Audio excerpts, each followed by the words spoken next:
بسم اللہ الرحمن الرحیم۔ ایک خط نبی کریم صلی اللہ علیہ وسلم کی خدمت میں 1000 سال بعد پیش ہوا، مگر کیسے ہوا اور خط میں کیا لکھا تھا؟ آئیے جان لیتے ہیں پورا واقعہ کیا ہے۔ یہ واقعہ حضور صلی اللہ علیہ وسلم کی پیدائش سے 1000 سال پہلے کا ہے۔ یمن کا بادشاہ تھا جس کا نام طبع اول ہمیری تھا۔ ایک مرتبہ وہ اپنے سلطنت کے دورے پہ نکلا۔ اس کے ساتھ ہزاروں کی تعداد میں عالم اور لاکھوں کی تعداد میں سینک تھے۔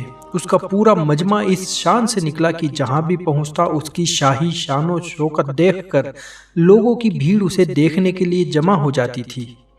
یہ بادشاہ جب دورہ کرتا ہوا مکہ معظمہ پہنچا تو شہر مکہ سے کوئی اسے دیکھنے نہ آیا۔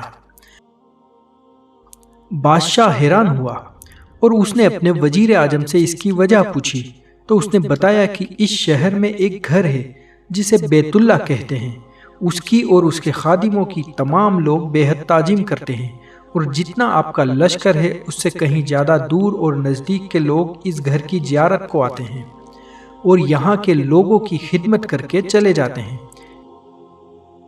اس لیے آپ کا لشکر ان کے خیال میں نہیں آیا ہوگا۔ یہ سن کر بادشاہ کو غصہ آ گیا اور قسم کھا کر کہنے لگا کہ میں اس گھر کو کھدوا دوں گا اور یہاں کے لوگوں کو قتل کراؤں گا۔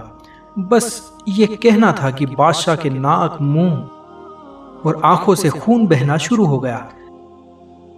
ایسا بدبودار مادہ بہنے لگا کہ اس کے پاس بیٹھنے کی بھی کسی کی طاقت نہ رہی۔ دن بھر اس مرض کا علاج کیا گیا مگر اچھا نہیں ہوا۔ شام کے وقت بادشاہ کے ساتھی عالموں میں سے ایک عالم ربانی تشریف لائے اور بادشاہ کی نبض دیکھ کر فرمایا کہ مرض آسمانی ہے اور علاج زمین کا ہو رہا ہے۔ اے بادشاہ، آپ نے اگر کوئی بری نیت کی ہے تو فوراً اس سے توبہ کیجیے۔ بادشاہ نے دل ہی دل میں بیت اللہ شریف اور وہاں کے خادموں کے لیے جو برا ارادہ کیا تھا اس سے توبہ کی۔ توبہ کرتے ہی اس کا وہ خون اور مادہ بہنا بند ہو گیا اور وہ پہلے جیسا صحت مند ہو گیا۔ اس نے صحت پانے کی خوشی میں بیت اللہ شریف کو ریشمی غلاف چڑھایا اور شہر کے ہر انسان کو 7 اشرفی اور 7 ریشمی جوڑے بطور نذرانہ پیش کیے۔ پھر یہاں سے چل کر اس کا لشکر مدینہ منورہ پہنچا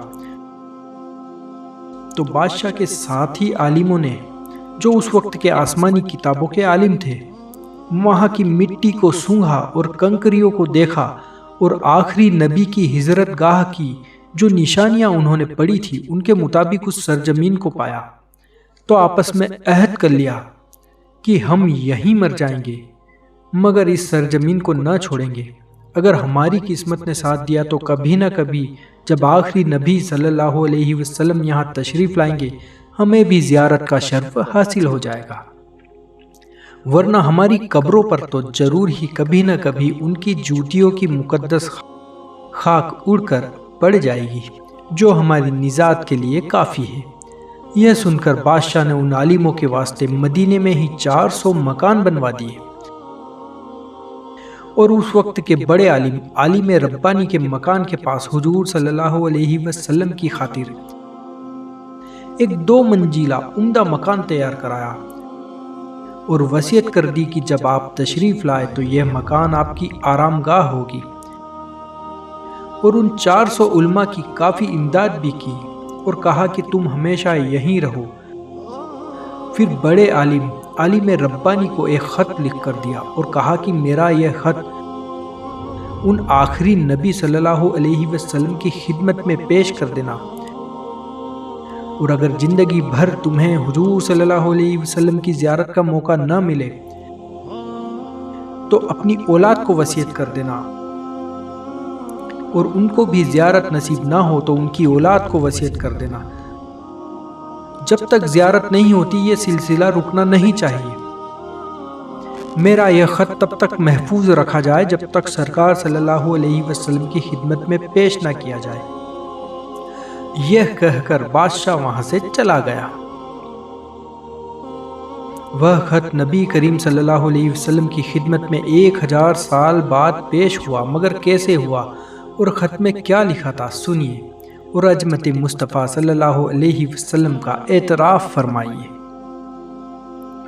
ان 400 عالموں کی نسل در نسل گزر گئی، مگر شاہ یمن کے اس خط کی جان کی طرح حفاظت کی گئی، یہاں تک کہ 1000 سال کا وقت گزر گیا۔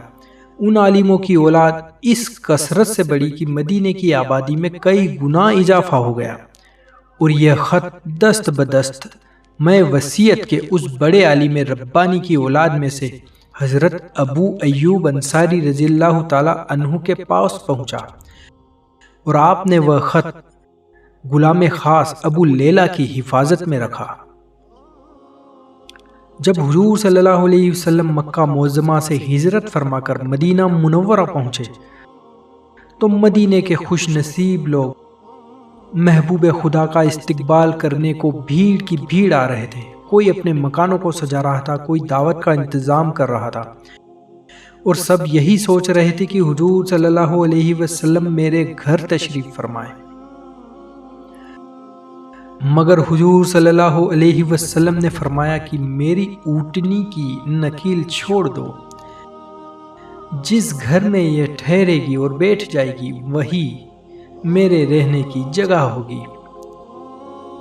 چنانچہ 2 منزلہ مکان شاہ یمن طبہ نے حضور کی خاطر بنوایا تھا۔ وہ اس وقت حضرت ابو ایوب انصاری رضی اللہ تعالی عنہ کے پاس تھا۔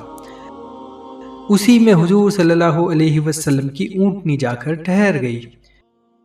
لوگوں نے ابو لیلہ کو بھیجا کہ جاؤ حضور صلی اللہ علیہ وسلم کو شاہ یمن طبہ کا خط دے آؤ۔ جب ابو لیلہ حاضر ہوا تو حضور صلی اللہ علیہ وسلم نے اسے دیکھتے ہی فرمایا، تو ابو لیلہ ہے؟ یہ سن کر ابو لیلہ حیران ہو گیا۔